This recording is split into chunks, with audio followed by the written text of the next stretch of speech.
हर साल ऐसे हजारों बच्चे फॉर्म भरने में गलती कर देते हैं और फिर बाद में पछताते हैं जब उनका लिस्ट में नाम नहीं आता है।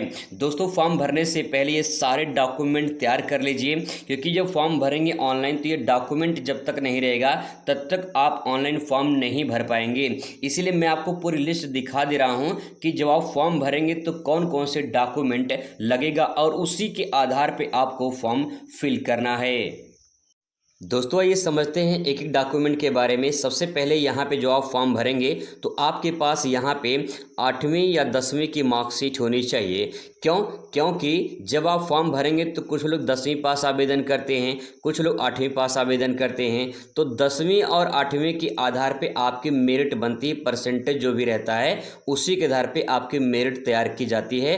तो हाई स्कूल या फिर जो है अगर आप 8वीं पास आवेदन करते हैं तो 8वीं की मार्कशीट आपके पास होना चाहिए। अब बहुत सारे लोग ऐसे हैं जो इंटर कर रखे हैं या फिर ग्रेजुएशन कर रखे हैं, तो उसकी दिक्कत नहीं है, आप चाहें इंटर लगा सकते हैं। ठीक है, इंटर तक लगा सकते हैं, कोई दिक्कत नहीं है। लेकिन जो आपकी मेरिट बनेगी वो आपका 10वीं के आधार पे ही बनेगा। ठीक है, तो इंटर और या फिर ग्रेजुएशन लगाने से कोई ज़्यादा फायदा आपको नहीं मिलेगा। लेकिन अगर आप चाहते हैं तो 12 पास कर लिए तो 12 लगा सकते हैं। अब बात करते हैं, यहाँ पे आपके पास मोबाइल नंबर होना चाहिए और ऐसा मोबाइल नंबर जो चालू हालत में हो, यानी उसमें रिचार्ज वगैरह हो, OTP वगैरह आ जाए, क्योंकि मोबाइल नंबर पे आपके OTP आएगा, वहाँ वेरीफाई होगा तभी फॉर्म आगे ओपन हो पाएगा। तो ये दोनों स्टेप आपको ध्यान रखना है।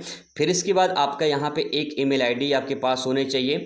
ईमेल आईडी जो है ये भी आपको फिल करना पड़ेगा। इसमें जो है आपका भी इसमें OTP या फिर जो है इसमें डिटेल जो होता है, जब मेरिट लिस्ट आती है तो इसी ईमेल आईडी पे आपका आ जाता है। ठीक है, फिर इसके बाद आधार कार्ड तो होना ही चाहिए। अब यहाँ पे थोड़ा सा आपको समझने की ज़रूरत है। बहुत सारे ऐसे लोग हैं जिनका हाई स्कूल के मार्कशीट में नाम कुछ और है, आधार कार्ड में कुछ नाम और है, माता पिता का नाम चेंज है या फिर डेट ऑफ बर्थ चेंज है। तो ध्यान रखिएगा, आपको अपने फॉर्म में मार्कशीट वाली भरनी है भाई। ठीक है, डिटेल जो भरनी है वो मार्कशीट वाली भरनी है, आधार कार्ड वाला नहीं भरना है।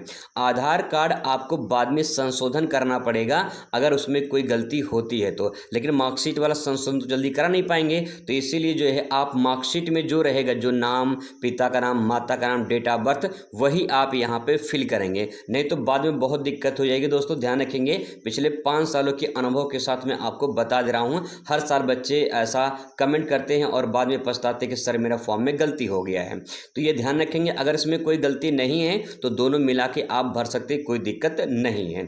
फिर इसके बाद यहाँ पे जो अगला है वो है आपका अपार आईडी। अपार आईडी जो है आपके स्कूल से मिल जाएगा, जहाँ से आपने हाई स्कूल पास कर रखा है या फिर इंटर पास कर रखा है, वहाँ से आपको अपार आईडी मिल जाएगी। ठीक है, इसके बाद जो है यहाँ पे आपका नवीनतम फोटो होना चाहिए। नवीनतम फोटो में जैसे करंट का फोटो आपका होना चाहिए। ये आपका जब फॉर्म भरेंगे तो वहाँ पे फोटो आपका लगेगा। ठीक है, इसके बाद जो है यहाँ पे नेक्स्ट आपका साइन यानी हस्ताक्षर लगेगा। आप वहाँ पे अपना सादे पेज पर जो है साइन करके उसको जो है अपलोड करना पड़ता है। फोटो और जो है आपका हस्ताक्षर ये दोनों अपलोड होगा। ठीक है, इस बात का ध्यान रखेंगे। आप मोबाइल से भी फॉर्म भर सकते हैं, मैं सही तरीके से फॉर्म भरना बताऊँगा स्टेप बाय स्टेप कि कैसे आप फॉर्म भर सकते हैं मोबाइल से, कोई दिक्कत नहीं होगी। अब इसके बाद यहाँ पे आपका जो है जाति प्रमाण पत्र है। जाति प्रमाण पत्र तो उस टाइम पे नहीं लगेगा फॉर्म में, लेकिन आपकी जाति आपसे पूछी जाएगी आप किस जाति में आते हैं, तो आपको तो पता ही होगा। और इसके बाद जो है आपका बहुत सारे लोगों को डाउट होता है क्या निवास भी लगेगा, जो है और कुछ लगता है, जाति प्रमाण पत्र, आय प्रमाण पत्र।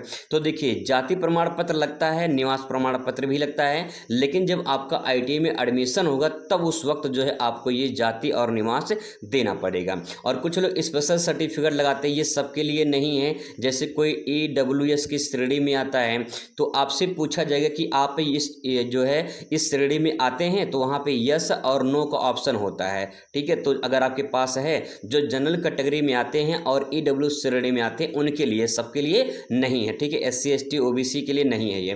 तो यहाँ पे आप अपना यस और नो कर सकते हैं, जो भी आपके पास रहेगा। अगर आप यस करते हैं तो सर्टिफिकेट आपको दिखानी पड़ेगी। अगर आपके पास कोई स्पोर्ट कोटा का, कोई खेल का सर्टिफिकेट है तो आप उसको लगा सकते हैं, उसमें थोड़ा सा आपको आरक्षण मिलता है। तो इस बात का ध्यान रखेंगे, स्पेशल सर्टिफिकेट है और ये सबके लिए अनिवार्य नहीं है।